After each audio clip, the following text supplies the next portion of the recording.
Good evening. I'd like to welcome you to the Port Orchard City Council work study session for September 18th. Please stand and join me for the Pledge of Allegiance. Pledge allegiance to the flag of the United States of America and to the republic for which it stands, one nation, under God, indivisible, with liberty and justice for all. It's been a long time, guys. We never get to see each other anymore. I know. All right, so we're gonna start with our 2050 update to the regional growth strategy. Mr. Bond, it looks like this is the Mr. Bond show tonight. Yeah, and I think I'm on my here.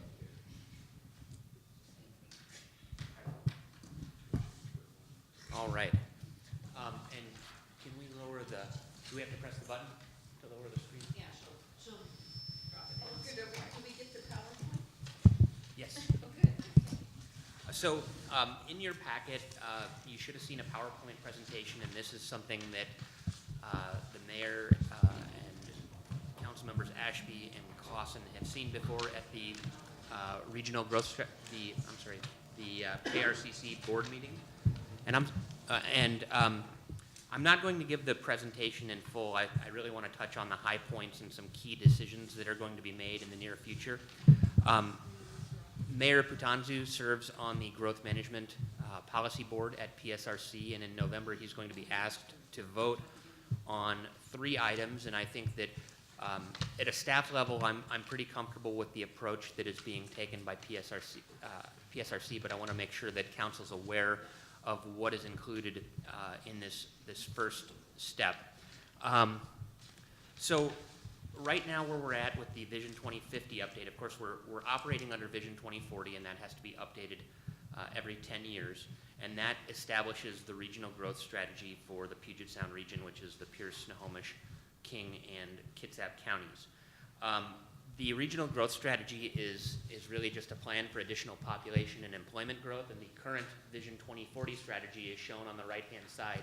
And essentially it's numbers, it's people and jobs and where within the region they should be located. And so that bar graph is divided into counties, which have different colors, and then there are different categories of cities. So metropolitan cities, core cities, larger cities, small cities, unincorporated urban growth areas, and rural areas within the county. And so you can see that the majority of the region's growth is supposed to be going into metropolitan cities and core cities. And in Kitsap County, our metro city is Bremerton, our core city is Silverdale, even though it's not incorporated. Bainbridge is currently a larger city, and then Port Orchard and Paulsbo are small cities. So as we go to update this strategy, one of the first items that's going to be, the PSRC is essentially in the process of writing an environmental impact statement to evaluate the alternative strategies for how we move forward for the next 10-year period. They have essentially a stay the course strategy. They have a transit-oriented development strategy, which is really focusing growth in transit corridors rather than having it in areas where there isn't transit available. There's a kind of a peanut butter approach where you're just spreading the growth around evenly, and that's really for comparison's sake, not because that's something that they actually want to see. It's really trying to understand how bad things could be from a traffic perspective. And then there's more of a hybrid approach, which is similar to what we have now, where we have some transit-oriented growth and some non-transit-oriented growth. And then my alternate, who was at the meeting from Bainbridge Island through a grenade, that asking for an alternative that we're building a wall and nobody can move here. Yeah, then he wants the no-growth alternative, which we need to point out is the Growth Management Act, not the Growth Prevention Act. So the mulch that they have around their cities doesn't work? No, he wants it for the entire region. Oh, The entire county? No, region. Yeah, he wants to evaluate the Puget Sound environmental. region, no growth. Was that Cole? Or who? Ron Peltier. See, that was- So in any event, the first big decision that could affect Port Orchard, they're proposing to recategorize the cities. So the metro cities and core cities would remain the same. However, large cities and small cities, they want to change into those cities that have high capacity transit and those cities that do not. So outlying areas like Buckley, Wilkeson, Eatonville, places that don't have transit service get a much smaller percentage of the growth. And also I think they get more flexibility because they're the center of a rural area as opposed to cities like Port Orchard that has a ferry that can transport a lot of people to work, or someplace, what's a good example? I think Buran's a large city still, and they of course have a big transit hub in Buran that people can get to employment centers very easily from. So what that means is that instead of Paulsbo and Port Orchard splitting the small city allocation between the two cities, now Bainbridge Island's allocation would be into the mix, and we'd split the entire pot 3 ways, but it would be a much bigger pot because Bainbridge Island has a larger share of the growth. Can I interject here? Yes. If you can read that, or if you can read the paper in front of you, if you look at Kitsap, 26% had gone to our metropolitan, and 13 to the core, and then 11, and then 8. And if you will see, those are different for each county. So the counties actually get to say what percentage of this growth goes into each one of these designations. We're told how much growth the entire county's going to get, and then we sit down and play rocks, scissors, I think it's trading horses. is it horse trading? Okay, to see, I just wanted to explain that because I had always thought PSRC said how much the population growth was in each area, and that's not, Yeah. that's not. And generally you have to follow the regional strategy, but there are nuances within each county that require that you deviate to an extent. Though, because we've gone through this exercise before, I would think that the no action alternative growth strategy is largely going to result in the 8% and 11% for Kitsap County. Am I looking at the right line? Yes. Uh-huh. So that's 21% that would be split 3 ways rather than the 8%, which is split 2 ways between Port Orchard and Paulsbo. And so what that means is under the no action alternative, and depending on how the countywide planning policy amendments go, Port Orchard could have to increase its growth rate in the later years to follow this new growth strategy. So I think that's an important thing to understand. It's also important to understand that that's, at least the political climate on Bainbridge seems to be a no-growth sort of policy direction, and so they're happy to see more growth going to Paulsbo and Port Orchard, but we have to understand the responsibility that comes with that. And so in November, that's one of the 3 items that the mayor is going to have to vote on, is whether we're comfortable changing those geographies to be transit-oriented and, high-capacity transit-served communities and communities without high-capacity transit, and then also looking at the 4 alternatives that are going to be considered as part of the EIS and actually deciding what those alternatives are so that they can go forward and evaluate the differences between them. To remind us again the difference, so at 12,000 growth, right, currently? By 2050. right, This in is a small city, 2040 number. Right, and so if we were to then go, what would it go to if we take the 3 and divide by 3? So that's 16 plus 12, so that would be 10,000 to Port Orchard versus, I guess, 6,000 to Port Orchard in a 10-year period. 10 versus 6? Yeah. So it's not insignificant. One of the things I did here, and I've talked to PSRC since, and the question is, because Kingston's going to have a ferry, are they going to be treated as a high-capacity transit community, even though they're a UGA? We're not sure, but of course there's a separate UGA number over here, and so ultimately if Kingston gets taken out of this, it just gets moved into this, and that pot gets bigger. So in any event, I think under most of the approaches, our rate of growth would be increasing under Vision 2050 compared to 2040. But as you also remember, and what's in the staff report, I think, is that in our buildable lands report, we had surplus capacity during our last comprehensive plan update. So it's not like we have to take a whole lot of action to be able to accommodate that. It's really about, do our infrastructure plans support that level of growth, and what facilities are needed to accommodate that growth. Because we got squeezed in the last comp plan process because we had capacity and unused capacity. Right, well, and we're all well aware of the infrastructure challenges that we're dealing with right now. Yeah, right, exactly. So, and actually the, Dick, do you know what the population increase is for the region between 2040 and 2050? How many additional folks are there? well, I think it was 1.8 million, but I believe that's That's, now until 2050.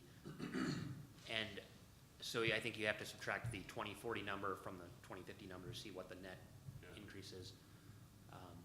But it's a lot of people. I mean, 4 counties taking 1.8 million people and, you know, what is it, 30 years from now? I guess my curiosity more than anything is that the rate of population increase in the Puget Sound region has increased significantly since the 2040 plan was developed. So I'm just wondering if they had taken that into consideration when they They were looked at what's gonna happen. I believe what I saw was they were on target. Yeah, I to- think To the plan. Yeah. I mean, they've been kind of bragging about how close to the numbers they have actually been in their previous projections. I think it's, Yeah, but that's up to now, but Yeah. the rate of growth that we're experiencing now is, I'm just curious as to whether or not they're taking that into consideration. the other thing that they've,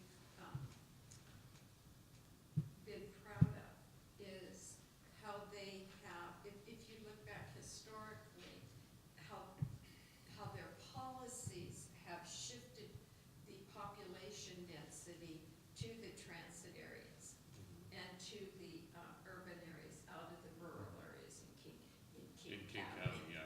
Yeah, that's what they were, you know, so they feel that the strategy has been very successful.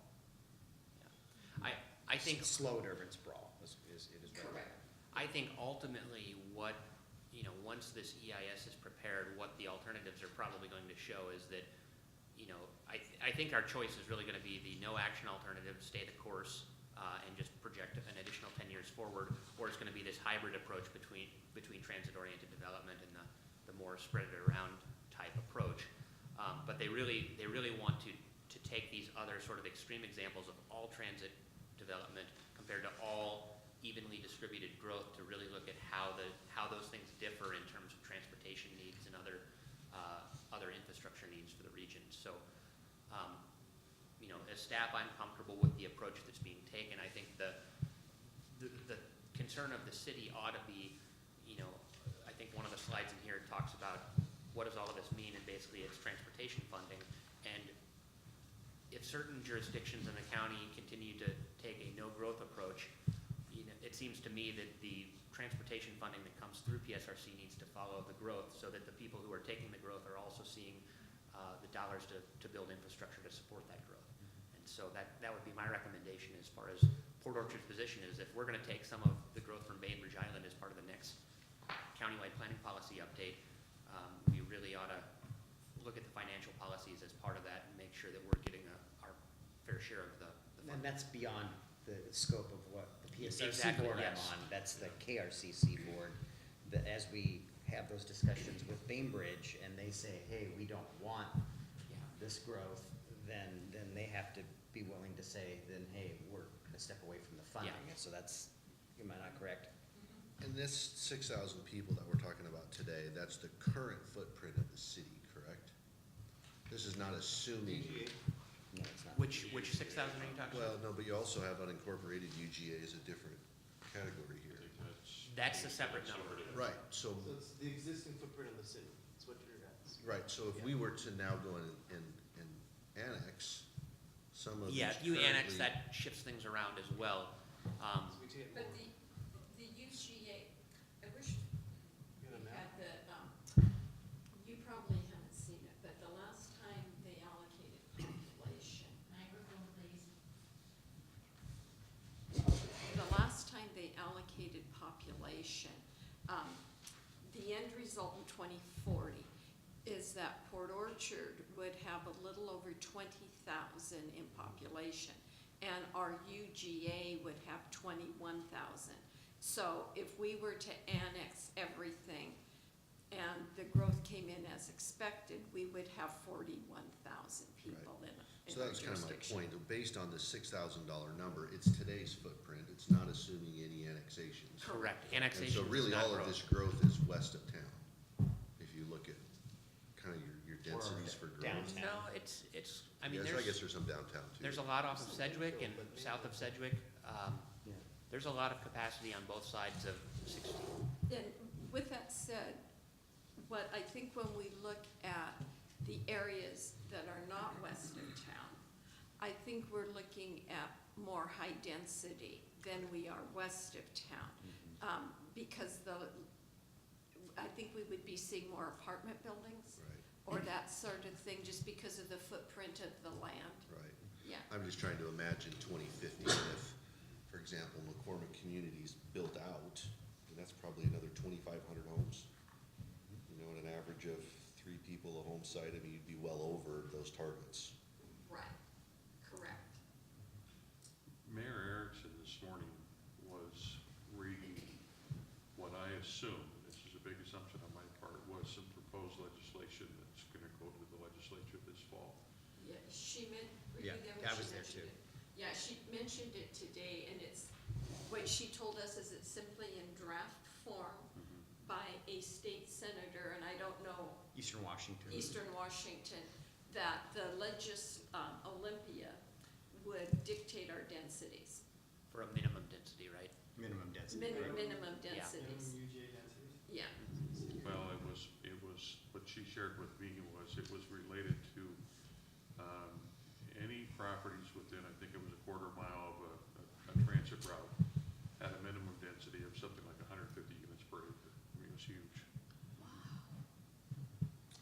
That's, I mean, So a follow-on question, what were to happen, again, let's imagine it's the year 2050, and some of these current developments did come to fruition, and we've added 9,000 people to a target of 6. Mhm. Do we have to shut down that growth? you don't have to shut down the growth, but I think in order to get your comp plan certified the next time you're up for certification, you need to show what steps you're taking to bend your growth trends in accordance with Vision 2050 or whatever the current vision might be. Okay. Impact fees, Right. other things to curb the growth. So, to summarize, do you wanna know if we're in favor of accepting more growth? Is that the choice for us? No, I don't think there's a choice for you at this point. I mean, obviously, the mayor has to vote to, And I For represent PSRC to- when I'm there voting, I'm representing 3 cities. yeah, so he has to vote to advance this, which is really, number one, consolidating the 2 geographies, the transit communities and non-transit communities.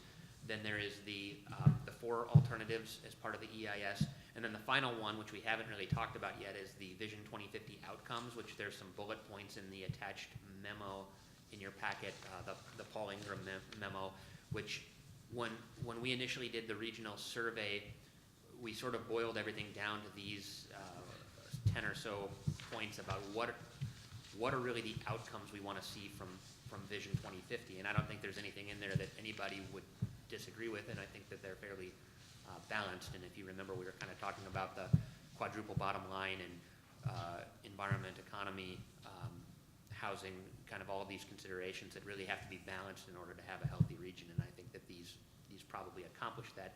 But these are the outcomes that are in mind as they prepare the EIS, is really they're going to be looking at how does each growth strategy affect climate? How does each alternative affect community? How does it affect the economy? And trying to measure the alternatives against these outcomes. So my goal really tonight is really to check in with you to let you know how this is proceeding, so that when we get to the step where an actual draft EIS is released, you know how we got there and are prepared to comment on it.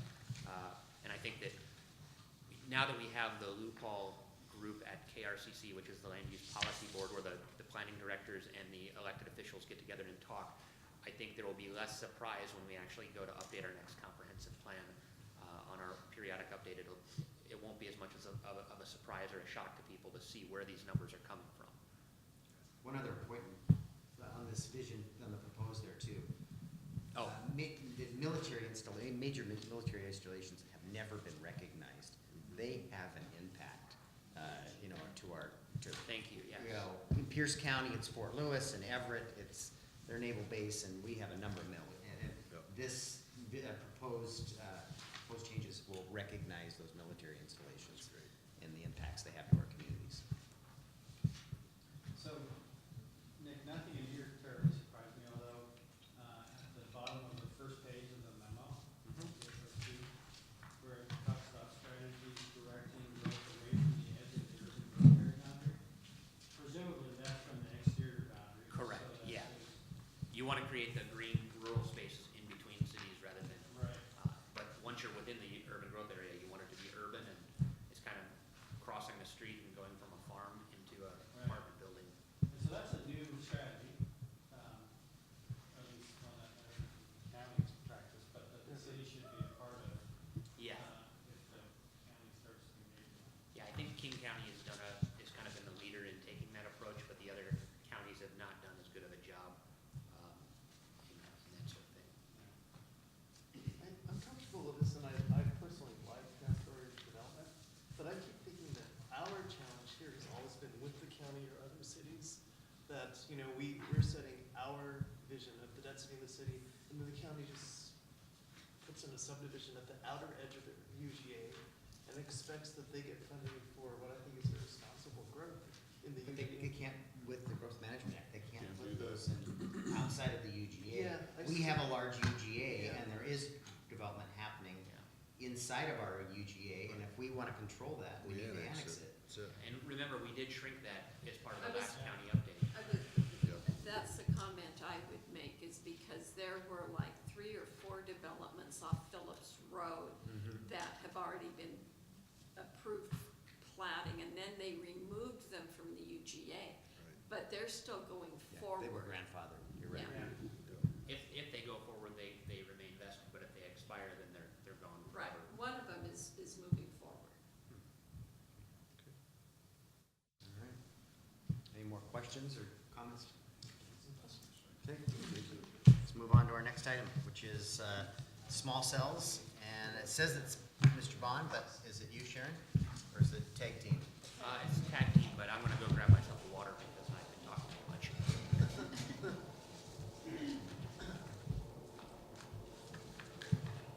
So, while Nick's getting a water, I just want to share with you, after the Economic Development Committee meeting last week, we were asked to put information and a survey on our website about the bag ban, and to date, we've had 161 people in our first week complete the survey, and we plan to run that for 4 weeks until the next Economic Development Committee meeting, so.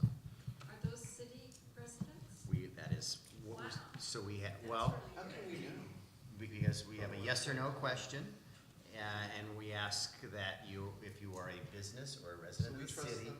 No, we are verifying them.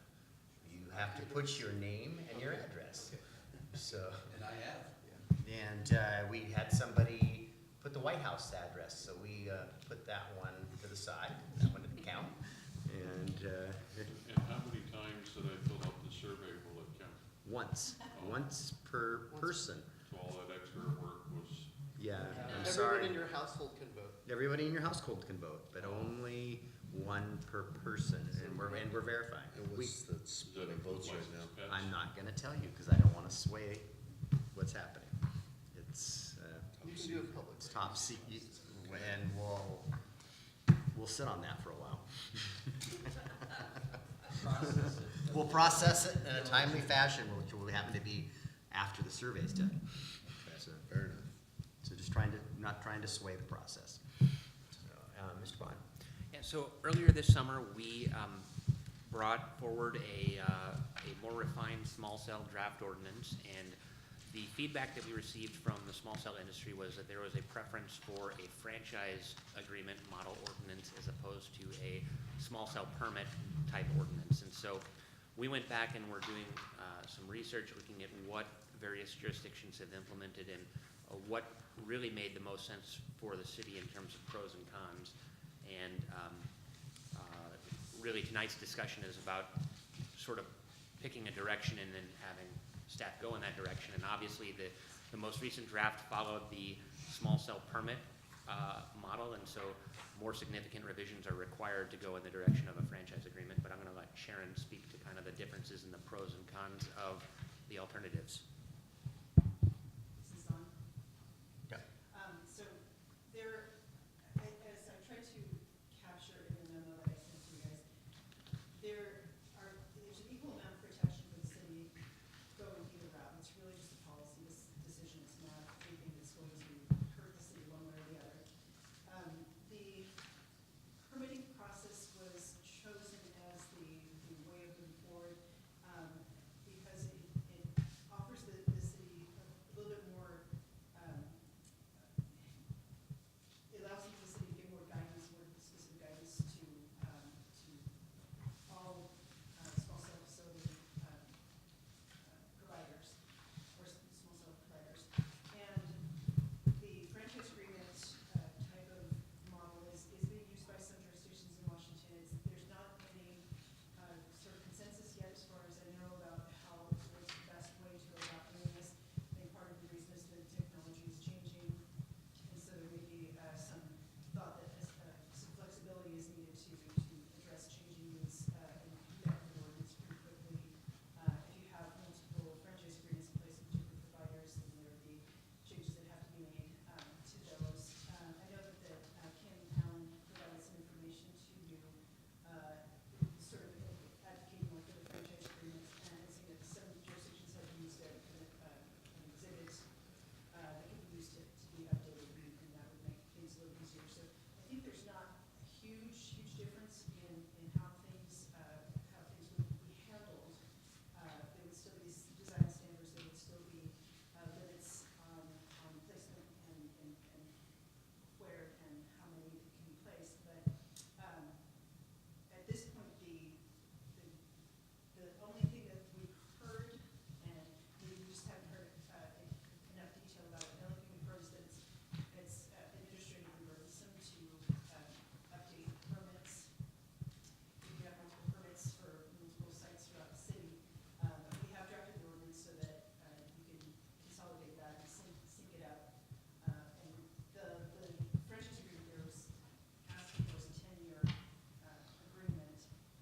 And so I guess I'd like to sort of say that it's neither here nor there to me how this goes, which we choose to go. I just do want to bring it to your attention that to revise the ordinance, to do the franchise agreements, we'd have to revise the ordinance and have to draft franchise agreements for all of the new people who seek to deploy small cell in the right way. So it's just, there's a bit more work on the front end for that route. There is some feeling that the ordinance that we have drafted works just fine for our purposes at present, that the technology is changing. Perhaps this is the route to go for now, and keeping our options open to go the franchise agreement route. In the future, that seems like, if technology stabilizes to the point that makes sense to go that route. So I'm really hoping that maybe you just have specific questions about how this works, so that we can give you a little bit more. I guess I'd like to hear from Nick as far as from a your department's the one processing these. And so what is your take on this, whether you'd want to process in a permit style or have the city attorney work on a franchise agreement? Well, I think even under a franchise agreement, they're gonna be coming in to get individual approvals as they're putting up individual antennas or equipment. So really, from my standpoint, it's more of an issue of how long have we been working on this draft ordinance, and how long is it gonna take us to get something in place that will allow the deployment of this technology. And my feeling is that we have something that's workable, and She can have mine, please. if we change direction at this point, it's probably going to be, a bit of time before we see another draft, and we have other workload that we're dealing with right now. So it's really a matter of timing, but I would also say that if for some reason the industry is resistant to this approach to the point that we don't get 5G service soon because of the approach that we're taking, I mean, that's also a risk. So I don't know that I've heard that this doesn't work. It's just that it's burdensome and they would prefer a different approach. Harbor, Bremerton, Bainbridge? I did look into that. I want to say that Bremerton does have a franchise agreement, but I'm not positive about that. I think a lot of jurisdictions haven't gotten their ordinances in place yet, so, but I could find out. I'd be curious what Gig Harbor does. Yeah. Questions?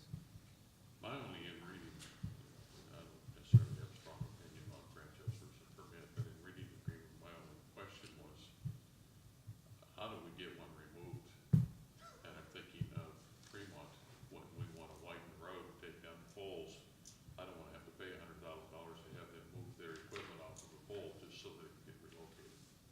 So I know that there's a process established in this ordinance that talks about removal, but it is more related to an expired permit or something of that nature. So Right.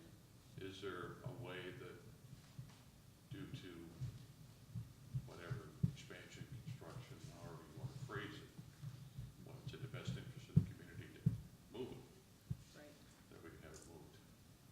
That is a good point. I know that a franchise agreement would tend to take that sort of thing into account. And if, to the extent we don't have, because I know that we, like you said, we do have some provisions in the current ordinance that address moving it, but I think if we don't have something for that circumstance, we can certainly add it now. There is a provision, it's kind of like removal for cause, but the only causes are abandonment or Right. expired permit or something of that nature, where Right. this is just improving the community. I think, because these are being mounted on poles that are owned by other entities that are subject to a franchise, I think the franchise for that other entity is going to, It's going to dictate where the pole is moved to, and then the Or it facility. disappears. Or it disappears, yeah. As long as It's we're not underground. gonna get held liable for the additional costs, of not only BSE of moving your pole, but now we gotta pay in addition the cost of the snow or small solid provider to move the equipment as well. So That's that good would be input. on my own. We control that. We have the recording things like that. So could it end up, those aren't, Go through city. does PSC own our light, they own our light fixtures? Most of them, they're there Yeah. to release it from. Yeah, they think that's What why about they, McCormick's though? there's the private ones. What about Which the are ones pri- along McCormick Woods Drive? I thought the city had those. I don't know. Well, the city's picked up the bill for them, whether, I guess we assume the ownership if they were privately owned initially, but I know, like, for example, the poles up the Porter Boulevard that PSE owns, so. Right, right. There might be some exceptions, Sean. Yeah. For the most part, we don't own our light poles, Right. PSC Yep. does. And I know on the private streets, they're, part of the homeowners Yep. association, but I'm not Yep. 100% positive. Mark's not here this evening, he could answer that question. I do want to add, we did, for the first time, provide the examples of acceptable and unacceptable installations, which were previously just a bracketed, insert photos here portion of our code.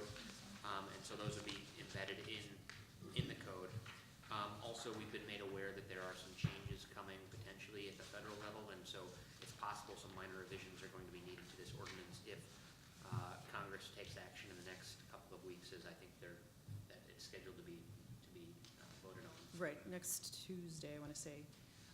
So, yeah, well, there are some tweaks that they've made to, or that have been recommended to be made to the law regarding the reasonableness of fees, whether any sort of aesthetic or undergrounding requirements are so prohibitive as to sort of materially inhibit the rollout of this technology. The whole purpose of this law is to make sure this gets rolled out for people, everyone who needs this kind of technology. So it's an important thing for the city and its citizens to have this technology, and we don't want to inhibit that. So we want to make sure that what our requirements aren't going to be, run afoul of those new rules if they are adopted. And then they have some new shot clocks, what they call shot clocks. They're time limits for approving applications for deployment. That if you do not respond within a timely manner, it's I don't know if it's deemed deemed approved. Thank you. Or if it's or if they can just start to sue you right away if you don't, We have that in here? I've got my written. We do, I want to make sure that our timelines are within the, and I know that Kim provided a red line of what she thinks the revisions should be if that, Fed there's- laws take. if that law, if those laws are implemented. So we'll definitely keep working with the industry to make sure that this is all working for everybody. Yeah, I remember reading both sides. If they don't apply in a timely fashion, it's Right, expired and they're done, and if we don't, then we have to deal with it, so. yeah. I'm fine with, because the work's been done, as permitted, I'm fine with moving forward with that one. John, I don't have a real, opinion one way or the other, but I'm fine with moving forward with the permitted. Only because we've got dollars invested in what we have here, Right. so why we're invested in something different now. And the only thing I was trying to figure out, the difference between permitting and the franchise, was that whole year about the 10-year locked in with technology changing. And I was just trying to figure out, okay, what's the benefit of the 10-year? You know, we've seen in our own lifetime, things change much faster, and it causes the laws to change. So I was more interested in permitting as long as, that's not an undue burden. Yeah, and we've set this up so that we can have batch renewals of all of the permits for a particular provider. So it should only be, after 10 years after the first permit is issued, you're gonna be able to renew and get a 10 years for all of your permits and get them on the same cycle. And I would think after 20 years, the technology is certainly gonna be different if it isn't by 10 years from now. I think Anymore this, after 10 weeks, if technology is Yeah. outdated. yeah, I think from what I'm hearing, this gets us across the finish line Yeah. in the quickest of manner. Yeah. We don't have a ton of other resources to probably tackle that body of work right now. It provides us to be nimble moving forward if there are changes in 1, 2, 3, 5 years. And then we can react accordingly to the industry if this becomes problematic. So So one I'm could, gonna- oh, sorry. go ahead. I'm gonna argue for the franchise approach in that I think that there is a reasonable argument that there isn't an administrative burden, and that there's some efficiencies gained from looking at a franchise.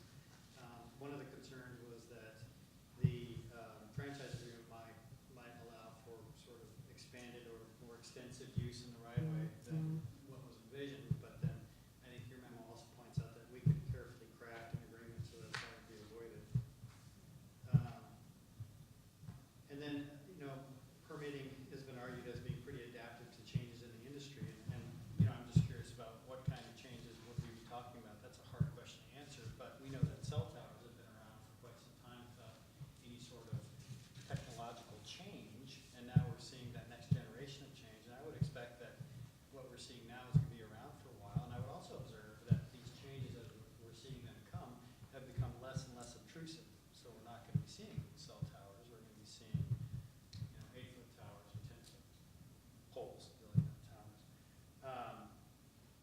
So then I was wondering if the franchise agreement could also look at limiting its approval to the current technology that we're approving as one approach. So Well, those are my points. I don't know if that was a question or not, but I know that what Kim Allen had provided as a possible way to address that is to have a sort of an addendum, or not an addendum, but an exhibit of the type of technology that is approved, and then that could be updated. So there are ways to update both types of approaches. And I think that the strongest argument in favor of the current approach is that we have it in place and we can change it in the future if it really is burdensome. And then the strongest argument for the franchise agreements is sort of it's administratively less burdensome in the long run. But I hear Nick's got to approve those permits anyway. So 10 years from Right. now, he's got to approve a batch of renewals. Which require council approval as opposed to an administrative approval. And if we change course, realistically, what's the time frame of that? Are we 6 months out? No, I don't think so. I think we're probably a couple of months probably to, because we'd want to not only revise the code, but also, come up with a draft franchise agreement. So, and it's not gonna take, all of my time for the next 2 months, but it's just sort of finding the time and then, to. Yeah, and I think it's the meeting schedule at council with budget and the zoning code update that's gonna be coming forward that are gonna eat up a lot of time. I'm not convinced that it's the best use of council time to approve those as they come forward. I mean, the industry is gonna make a pitch for where they should go. We're gonna look at, the city's gonna look at approving those kind of no matter what. So is there real value in having that come to the council? It's more of a rubber stamp effort. I don't have a problem with spending a few minutes on it.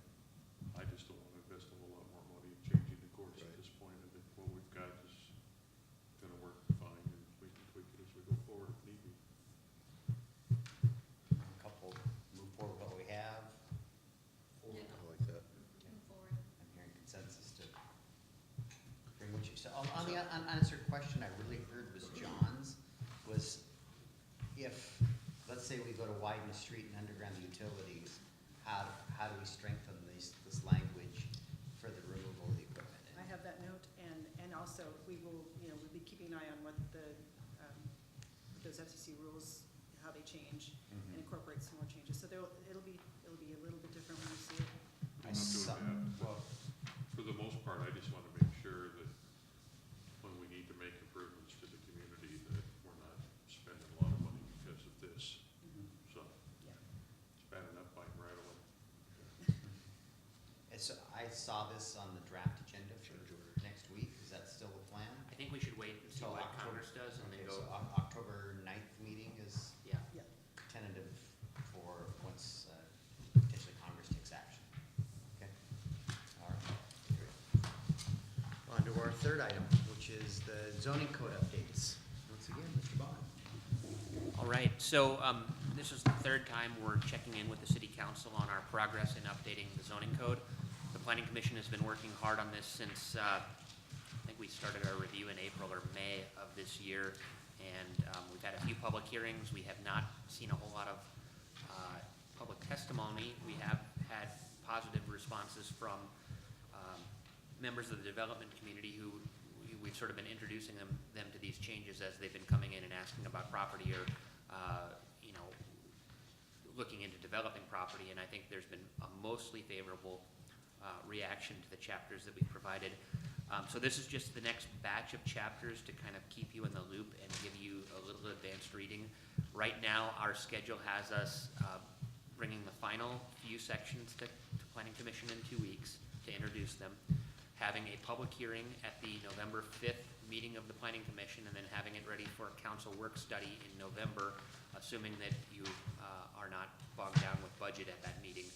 And then we could potentially adopt end of November, early December, as long as there's not major revisions that are needed or changes that are sought by council. Or if the Planning Commission decides to take an extra meeting to look at this, then we would get bumped back a little ways. So if there's any questions about what we've provided in tonight's packet, I'm happy to try to answer those. But this is really just trying to give you information and give you a chance to look at what we're working on. In the next iteration of the map, could we get a key that's a little more descriptive? For Yes. the different zones? Well, and mean, those other than just those letters zones like are TMU. descriptive in the previous chapter, but I will fully write out the legend. Okay. Yeah. And the colors, when they print, our printers don't have the range of color that is needed to make a good zoning map, but on a screen it looks really good. So I apologize if some of those blend together. I think the R4 and one of the commercial zones are almost an identical color of red, even though there's a subtle difference there. But on Nick's high-resolution screen, they look vastly different. On your iPads, they look different. Looks great on the phone, I bet.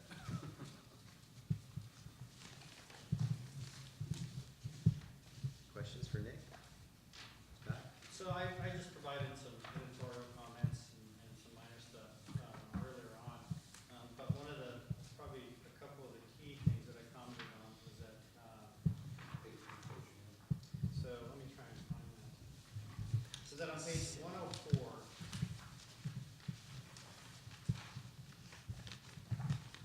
we have a description of where, so for example, top of page 104, parking shall not be required for ground might wonder why that is, and so I asked Nick to consider tying that into the objectives that are shown on page 96, which is, you know, to encourage the city's supply of available parking, to encourage a walkable community, and all that. So, but those could be retailed a little bit, so that number one would be to encourage a walkable downtown core, parking should not be required for ground floor uses. So, that was one of my general comments. And then the other comment I had was about the bike standards for industrial uses, that they ought not be on par with commercial or residential or commercial uses. That you might see employees riding their bikes to an industrial use, but you're not seeing shoppers riding their bikes to an industrial use. So he was gonna look at that. Those are really my main comments. And you know, I realize I didn't say a whole lot about what's actually in these code sections. I think, Councilmember Chang, you pointed out the map. I think it's really important, especially to look at what was previously the commercial zone is now either commercial mixed use, commercial heavy, or commercial corridor, which all have subtle differences. And so we've really tried to identify the sites that are suitable for big box development, or that are right there at the freeway near Bravo Terrace as being our commercial heavy, and that there's a assortment of commercial corridor and commercial mixed use zones along the Sedgwick and Bethel corridors, and kind of look at how that's allocated and what uses are allowed in each of those zones, so that you understand, you know, how this is kind of reshaping those corridors and what they're going to look like. The other thing that is included in this is there's a transfer of development rights program, and this mirrors the county's program. And what, in talking to the county staff, Louisa Garbo and Jim Bolger, they've been struggling to get their transfer of development rights program working because they don't have adequate receiving areas for density from the rural part of the county. And so we're proposing to actually give credit, bonus height on a building for somebody who buys development rights out in the county and removes their development potential by acquiring the right to build a housing unit. But because we're going away from a density model for our code towards a form-based code, basically buying one development right out in the county and preserving that rural land will get you 5,000 square feet of one-story height bonus in the city. And then we've got a map that shows which parcels in the city are eligible to get that bonus.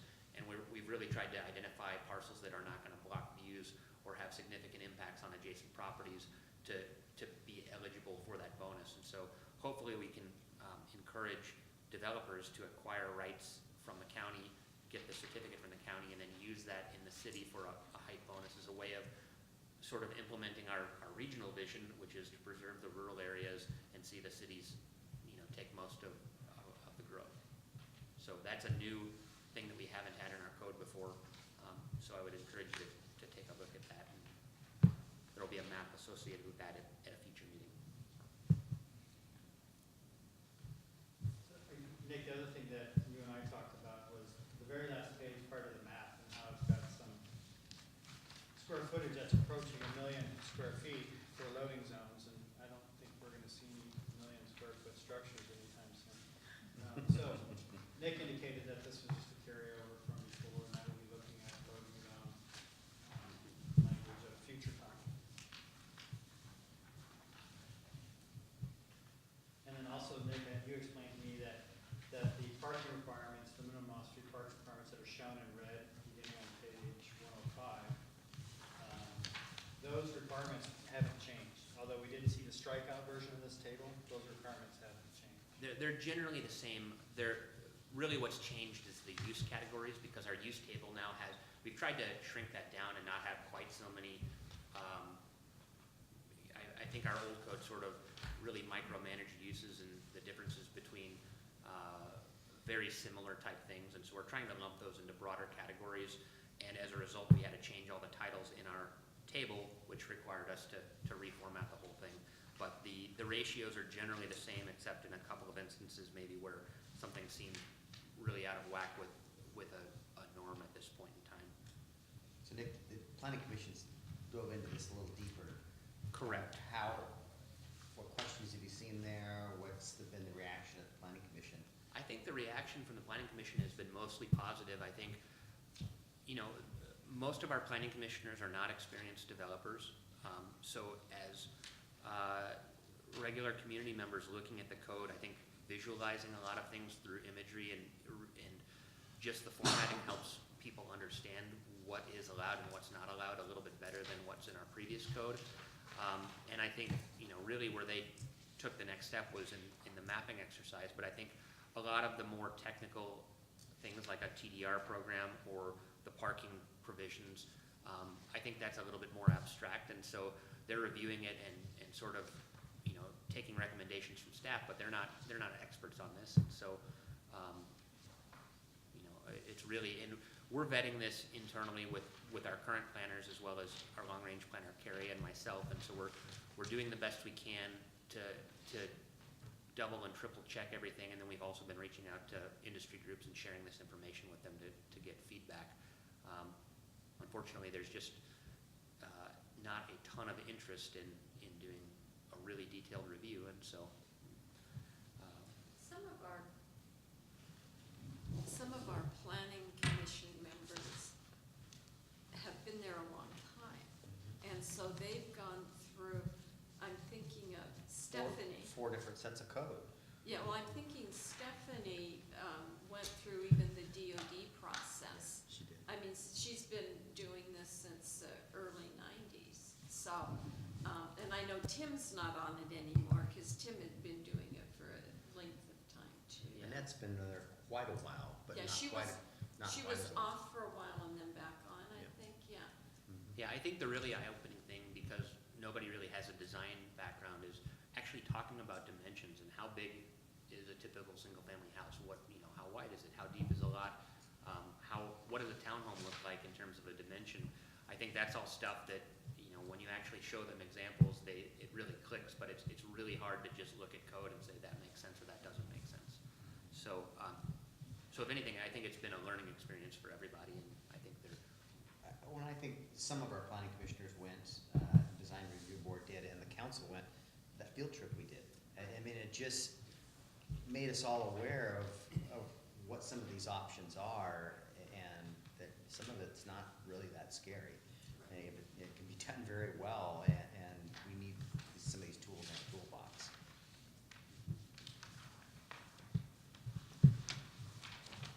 So as always, if you continue looking at this and have questions or comments, please let me know. But we will hopefully have this to you at November work study. Just a quick question on the map. The UGA goes further to the east than what the map indicates. It doesn't cut right through the middle of the golf course up there, does it? Probably not. I don't follow. This little east strip, I think the Yeah. actual UGA boundary Goes is further. a little further to the east. It is, we just I cropped think it off down there. to like David All Road in that area or something like that. You could go up the left side. Yeah, we were just showing the inside of the city limits. The UGA is just shown as a layer, it could be on or off. Yeah, just curiosity more than anything. Thank you. Anything for the good of the order? This is a record, a 1 hour work study session.